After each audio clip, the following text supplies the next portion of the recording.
कुछ दिन और रह लो हमारे साथ, फिर तो अपने पिया जी के साथ ही रहना होगा। क्या भाभी आप भी? वैशाली को उसकी भाभी काजल ने छेड़ा तो वैशाली शर्मा गई। क्या गलत कहा काजल ने? उसकी बड़ी भाभी सुधा ने कहा। वहाँ जाकर तो तुम हमें भी भूल जाओगी।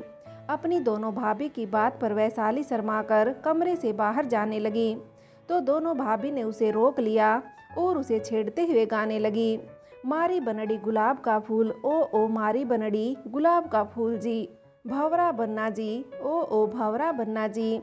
वैशाली किसी तरह वहाँ से बाहर चली जाती है और उसकी भाभी उसकी ही हालत पर हंसने लगती है।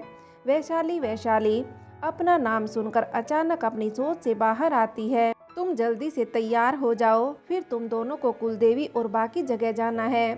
सारे देवी देवताओं के अच्छे से दर्शन करना और आशीर्वाद लेना ताकि तुम दोनों का वैवाहिक जीवन अच्छा हो। वैशाली की सासू माँ सुदेश देवी ने कहा।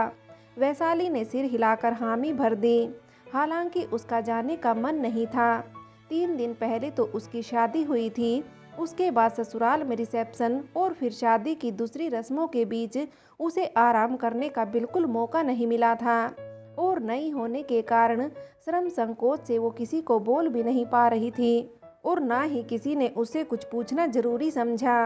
वैशाली सांवले रंग और साधारण चेहरे वाली लड़की थी, परंतु उसकी लंबाई, आंखें उसके व्यक्तित्व को आकर्षक बनाते थे। वैशाली एक भरे पूरे परिवार से थी, जहां उसकी दादी मीरा देवी, बड़े पापा सुखदेव, बड़ी माँ सीमा देवी, पापा शेखर, माँ उमा देवी, बड़ा भाई सुनील, भाभी सुधा, छोटा भाई रवि, भाभी काजल, बड़ी बहन पूजा तथा बड़े भाई के बच्चे युवान और युवानी थे।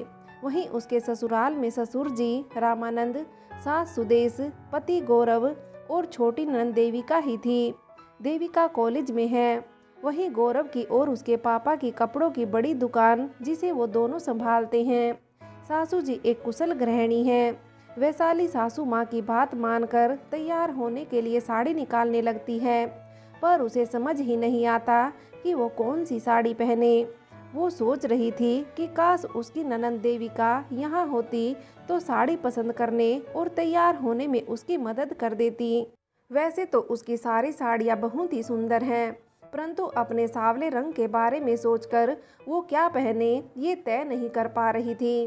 पहले कभी वैशाली को अपने रंग को लेकर इतनी दुविधा कभी नहीं हुई, पर गौरव अच्छी हाइट, गोरा रंग वाला एक आकर्षक व्यक्तित्व का मालिक था और शादी में हर कोई ना कोई अपनी बातों से वैशाली को उसके और गौरव के रंग का अंतर बता ही देता था, जिस कारण आज वो पहली बार अपने रंग को लेकर परेशान थी।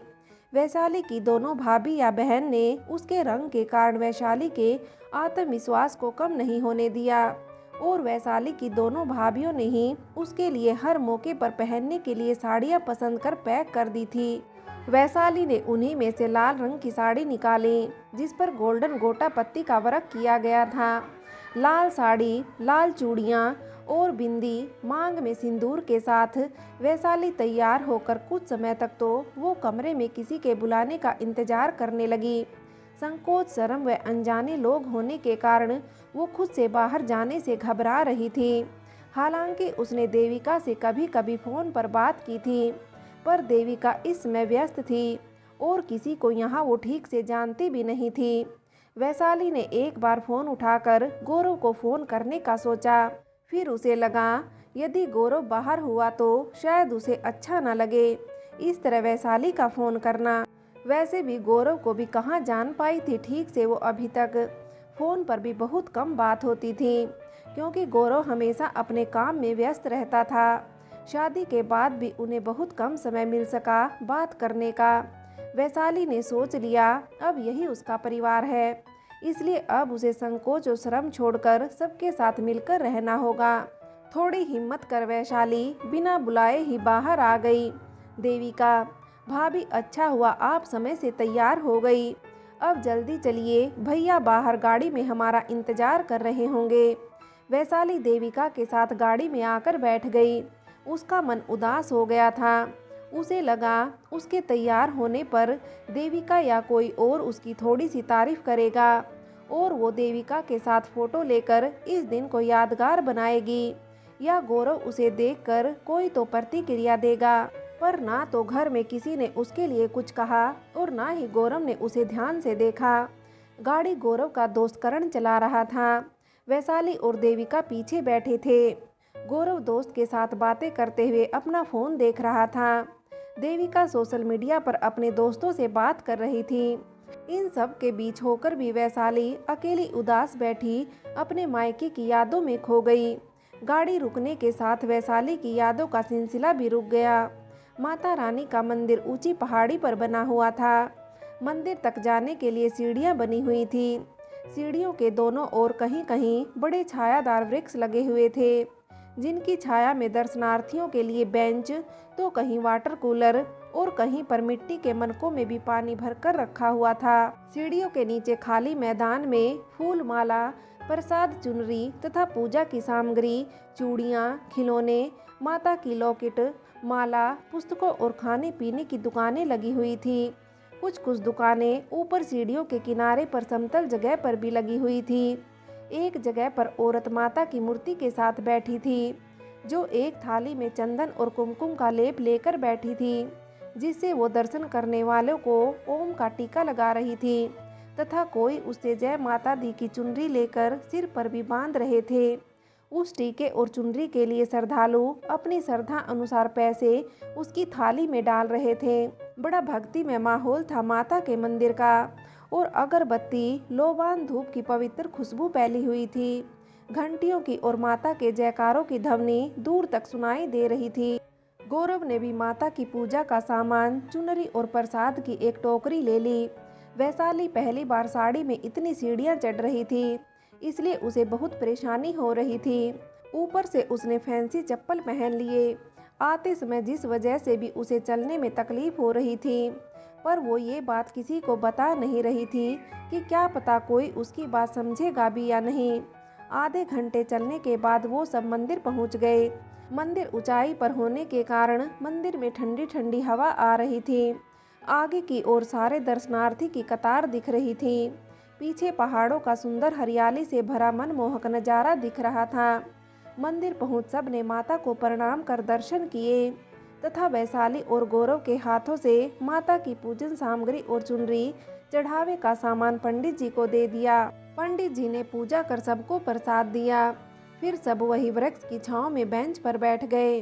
वैशाली पहली बार गौरव के साथ बाहर आई थी, इसलिए वो इस दिन को याद के तौर पर गौरव के साथ अपनी कुछ तस्वीरें फोन में लेना चाहती थी, पर शर्म से वो गौरव को कुछ कह नहीं पा रही थी। और गौरव का तो उस पर कम और अपने दोस्त फोन पर ज़्यादा ध्यान था। औरतों का मन बड़ा ही कोमल होता है। जहाँ एक चोट उपेक्षा से उदास हो जाता है, तो वहीं थोड़ी सी परवाह और दो मीठे बोल उनमें फिर से नई ऊर्जा को भर देते हैं और वो फिर से सपने देखने लगती हैं। अपने रिश्तों और जीवन को लेकर फिर से नई आशा से भर उठती है। औरत हर परेशानी से लड़ सकती है, परंतु रिश्ते उसकी कमजोरी होते हैं और उन रिश्तों में दर्द उसे हरा सकता है। और उन्हीं रिश्तों में मिला प्यार और हिम्मत उसे हर परेशानी और दर्द से भी बाहर निकाल सकता है। वैशाली गुमसुम सी बैठी थी। वो सब चाय नाश्ते के लिए एक दुकान पर बैठे थे। गौरव ने ही सबके लिए चाय और समोसे का ऑर्डर दिया था। चाय पीकर सब गाड़ी की तरफ आ गए थे। तभी गौरव ने सबको रोकते हुए कहा, देविका, जाने से पहले कुछ फोटो तो लेनी बनती हैं, इस खूबसूरत जगह और हमारी आज की ट्रिप के यादगार लम्हों की। फिर मैं और वैशाली तो पहली बार बाहर आए हैं, तो कुछ खास तो होना चाहिए ना।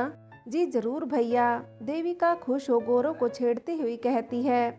आप और भाभी की फ़ोटो लेना बनता है, ताकि कल भाभी जब मायके चली जाएंगी पग फेरे की रस्म के लिए, तो उनकी याद में आप यहाँ ये फ़ोटो देखना और वहाँ भाभी आपकी फ़ोटो देखा करेगी।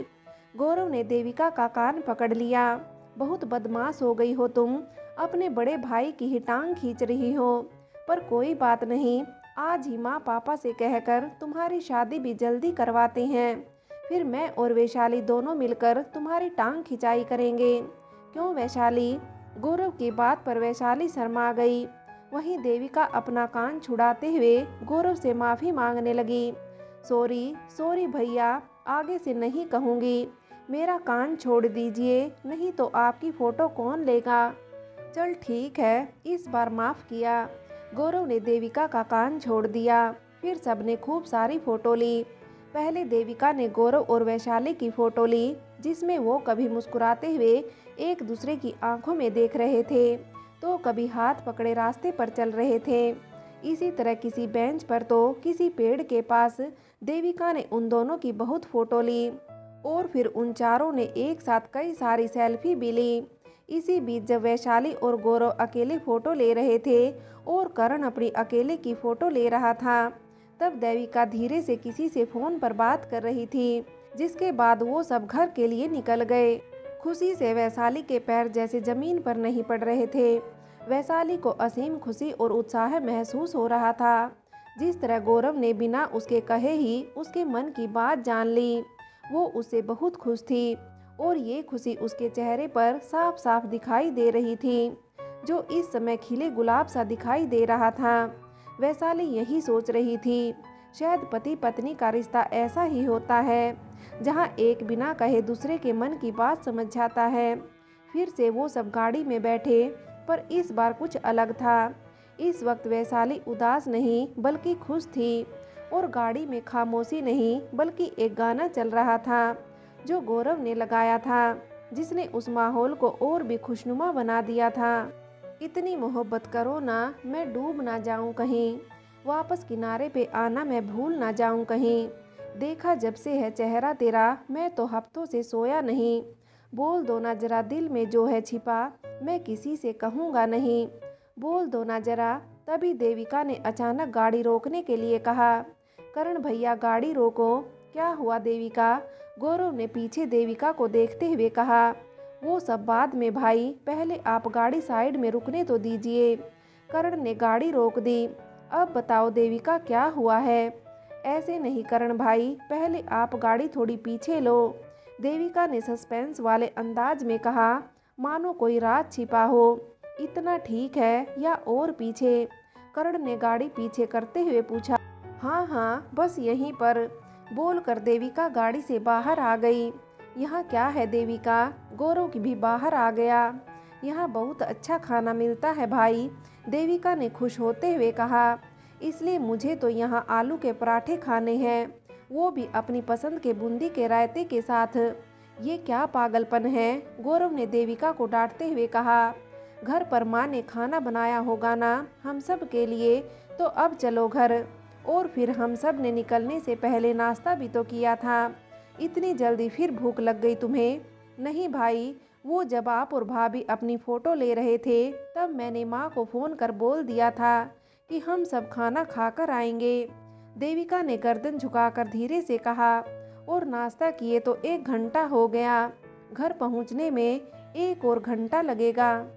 करण भी गाड़ी से बाहर आकर उन दोनों की बात सुन रहा था। छोड़ ना गौरव, देविका को खाना ही खाना है ना, इतनी सी बात पर क्यों गुस्सा कर रहा है? मैं गुस्सा इसकी खाने वाली बात पर नहीं, बल्कि इसने जिस तरह गाड़ी रोकने के लिए कहा उस पर हूँ। यही बात सीधे तरीके से भी बोल सकती थी आलू, गौरव ने देविका को छेड़ते हुए कहा। गौरव कभी कभी उसे चिढ़ाने के लिए आलू ही कहता था, क्योंकि देविका उसके ऐसा कहने पर चिढ़ जाया करती थी। इससे पहले की बात बढ़े, करण बीच में आ गया। अब ठीक है, तुम दोनों ये बहस बंद करो। गौरव तुम भाभी को लेकर आओ, मैं और देविका चलते हैं। गौरव वैशाली को बताता है कि सब यही खाना खाने वाले हैं, इसलिए वैशाली भी बाहर आ जाती है। मैं तो आलू का पराठा बूंदी रायता ही लूँगी भाई, गौरव ने देविका की बात पर हंसते हुए कहा। जो तू खाएगी वही हम सब भी खा लेंगे। थोड़े समय बाद वहाँ की हवा में आलू पराठे की खुशबू आने लगी थी। आलू पराठा, बूंदी रायता, अचार खाने के बाद फिर से सब घर के लिए निकल जाते हैं। वैसे आलू, मुझे लगता है कि हम सब से ज़्यादा पराठे तो तूने ही खाए होंगे, और इसी तरह आलू खाती रही तो एक दिन तुम भी आलू की तरह दिखने लगोगी। सही कहा ना करण? गौरव ने देविका को चिढ़ाते हुए कहा। बिल्कुल सही कहा गौरव, मुझे भी यही लगता है। तो करण ने हंसते हुए गौरव का साथ दिया, और इतना काफ़ी था देविका को चिढ़ाने के लिए। फिर जो बहस शुरू हुई वो पूरे रास्ते चली, और ये सफ़र यूं ही नोक-झोंक के साथ पूरा हुआ। वैशाली ने कमरे में आकर कपड़े बदले। उसने पिंक कलर की सिंपल साड़ी पहनी। उसका मन बेचैन हो रहा था। माथे पर हथेलियों पर पसीना आ रहा था, जिससे साफ पता चल रहा था कि वो नर्वस थी। हो भी क्यों ना, शादी के बाद गौरव और वो दोनों ठीक से बात भी नहीं कर पाए थे। शादी की रस्मों की थकान के कारण वो गौरव के आने से पहले ही सो जाया करती थी। पर कल तो वो कुछ दिनों के लिए अपने मायके चली जाएगी, इसलिए आज दोनों ही एक दूसरे के साथ समय बिताना चाहते थे।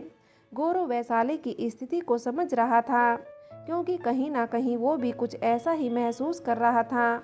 इसलिए वैशाली को सहज करने के लिए गौरव ने बड़े ही प्यार से वैशाली का हाथ पकड़ा और उसे अपने पास पलंग पर बैठाया।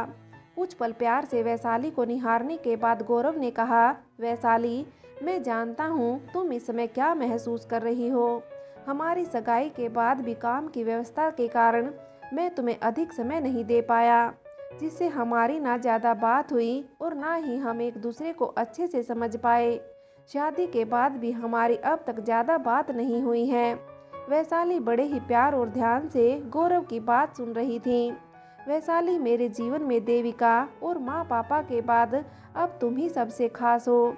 मैं तुमसे यही आशा रखता हूँ कि तुम मेरे इस परिवार को अपना मानोगी और सबका ख्याल रखोगी। गौरव, आपसे शादी के वक्त ही मेरा रिश्ता आपसे ही नहीं बल्कि आपके परिवार से जुड़ गया है। मैं देविका की दोस्त या बड़ी बहन की तरह बनना चाहती हूँ, ताकि वो बिना झिझक अपनी हर बात मुझसे कह पाए। वैसे ही मैं माँ पापा की बेटी बनकर उनका ख्याल रखना चाहती हूँ। मैं इस घर की बहू नहीं, इस घर का हिस्सा बनना चाहती हूँ। मुझे यकीन है मैं अपने प्यार से सबके दिलों में जगह बना लूँगी।